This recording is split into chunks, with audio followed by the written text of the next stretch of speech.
Yo la team, c'est parti. Après une bonne nuit de sommeil, on retrouve nos 4 chaskis sur le rinté. Et c'est un moment de découverte pour Djilali, Paco, Sotivan et Jacques dans ce monde de rider. Aujourd'hui, on part sur la présentation de plusieurs épreuves et la rencontre avec d'autres coursiers et coursières à vélo venus de partout en Europe et bien au-delà même. C'est l'épisode 2 des ECMC et c'est parti. Lance le beat, boy. Ah non, non là ici. Je déclare les ECMC ouverts. On vous présente nos stars full équipées. Paco, lui, son truc, c'est la puissance. Pour Jacques, lui, c'est plutôt l'endurance. Djilali, lui, c'est très certainement l'équilibre. Et Sotivan, on est sur la polyvalence. Vous vous rappelez, on a fait des tests la veille. Et ça se sent. Les chaskis sont à l'aise sur le vélo en direction du quartier général des ECMC. L'occasion de traverser Salzbourg et rejoindre les concurrents et concurrentes durant ces 3 jours. Et là, waouh! De nombreux compétiteurs et compétitrices qui sont déjà là. Un peu intimidant, mais bon, on est là pour se mettre à l'aise. On va déjà commencer par s'enregistrer, tous les 5, le temps de croiser d'autres foodies comme nous. Puis de prendre un t-shirt offert par l'événement. On a galéré à trouver les bonnes tailles, mais bon, on va bien finir par réussir. Ensuite, instant petit déjeuner. On aide un peu car le futur, c'est la collaboration. Maintenant, direction Münchberg Müllner Chance. Sotivan, Jacques, Djilali et Paco partent pour une première épreuve. Donc du coup, une épreuve qui est là d'être une épreuve en colline, en montée. Là, il va falloir faire un sprint et on va mesurer la puissance de chacun sur cette épreuve. On repart pour un petit quart d'heure sur le terrain et 10 minutes de marche dans les escaliers, de souffrance et de pérégrination. Et puis voilà. Mais big turnout. Bon, en fait, comme vous pouvez voir, on a bien suivi un peu parce qu'on est arrivé par l'arrivée. Voilà, on a pris les escaliers. Mais bon, au moins on connaît le chemin. Ce qui ne nous empêche pas de profiter d'une vue imprenable sur Salzbourg et de prendre quelques photos avant l'arrivée sur le point de départ.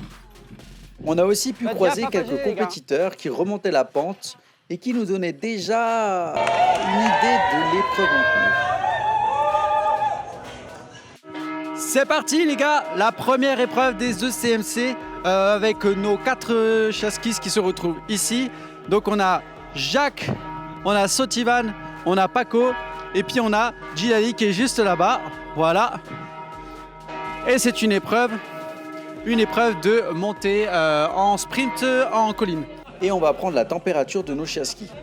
Bah écoute, le temps est bon, il fait bon. On a déjà vu le terrain.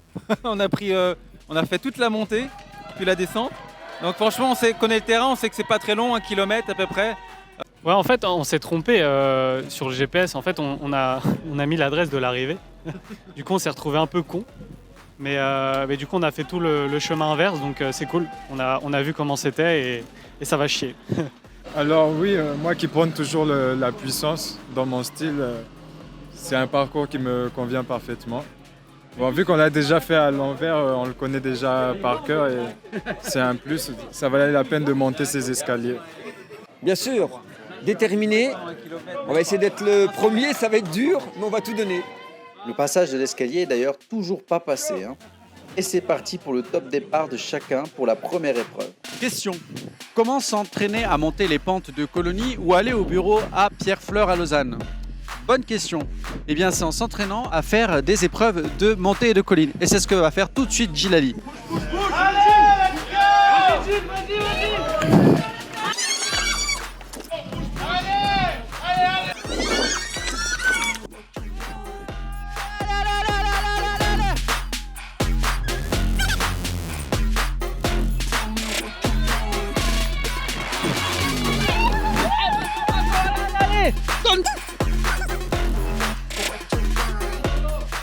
Au bout de quelques minutes, c'est le retour de nos superstars. Bon, on va laisser Paco se reposer. 2 minutes 59, presque 3 minutes. Bon voilà. 3. Il est marqué 2,13. 2,23 pour moi. Très très dur, je vous assure. Arrivé en haut, on n'a plus de force. On est bien loin du premier qui a fait la côte en 1 minute 30. Petit challenge entre les 4 chaskis. Et ensuite, ça part, on se restaure avant le début de la Lake 4. Et là, changement d'ambiance. C'est parti pour une course qui va réunir au moins une centaine de coureurs et de coureuses. Mais tout d'abord, une Lake 4, c'est quoi ? Eh bien, une Lake 4, c'est une course cycliste d'orientation sur route ouverte qui se déroule généralement en ville. Elle consiste à relier une série de points de contrôle en utilisant un manifeste, donc un papier, sur lequel est inscrit les checkpoints à atteindre, soit les adresses inscrites dessus. L'objectif est de valider tous les points de contrôle et d'atteindre l'arrivée, souvent suivie d'une soirée conviviale appelée Chistol. Les gars, c'est parti. Ouais, je trouvais que c'était mieux avec le petit pompon. C'est parti du coup pour la Lake 4 cette fois-ci, où nos 4 champions sont situés sur le pont avec les autres. Bah, souhaitez leur bonne chance aussi, voilà. Ça y est, le grand top départ a été lancé. On retrouve les fameux manifestes calés dans les rayons des vélos et c'est parti pour une lecture minutieuse. Le temps compte. Mais il est différent cette fois-ci. Tu m'as dit la fin, moi ? Ouais, fais la fin. Ok, je fais la fin, je commence par le dernier. Moi j'en ai un à 15 minutes. Combien de à kilomètres 5 km. Le milieu, je regarde d'autres. Une stratégie efficace doit prévaloir. Il faut prendre son temps, mais ne pas se précipiter. Il faut optimiser. Donc là, au niveau de l'épreuve, c'est assez simple. Ils ont 10 checkpoints qu'ils doivent retrouver dans la ville. Ils peuvent s'organiser, se suivre, mais pas trop de proches. Et puis après, ils doivent prendre des selfies pour montrer qu'ils sont bien allés à chaque checkpoint. Voilà. Le but, c'est de mélanger un peu de bon sens, pas partir trop vite, et puis voilà, puis avoir un esprit d'équipe surtout. En tout cas, une fois partis en ville, moi je les attends à l'arrivée 2 heures plus tard, le temps qu'ils finissent. Malheureusement, pour ces épreuves, fort était de constater que nous n'avions clairement pas les vélos adaptés pour cette 3e épreuve. To welcome any and all of you who are not participating, come over here and let's provide some interesting expectation for our participants. Everyone is invited. There's no prizes for this. This is just for fun. En fait, le track stand, c'est un jeu d'équilibre de boss final niveau 856. Ce sont des instructions données lorsque vous êtes sur votre bolide, puis vous devez enlever une main, puis 2, puis une chaussure, et de pire en pire. Okay. So, I would like everyone to remove one shoe. Here's the rules before you do it. That's Bon, en même temps, quand on voit le niveau, on peut comprendre. Pendant ce temps, nous, on ne s'est pas empêché d'être aux premières loges pour assister à la participation des autres. Sans parler de la catégorie d'après. on the count of 3, we'll go just one hand on them bars. 3, 2, 1 hand only on your bars.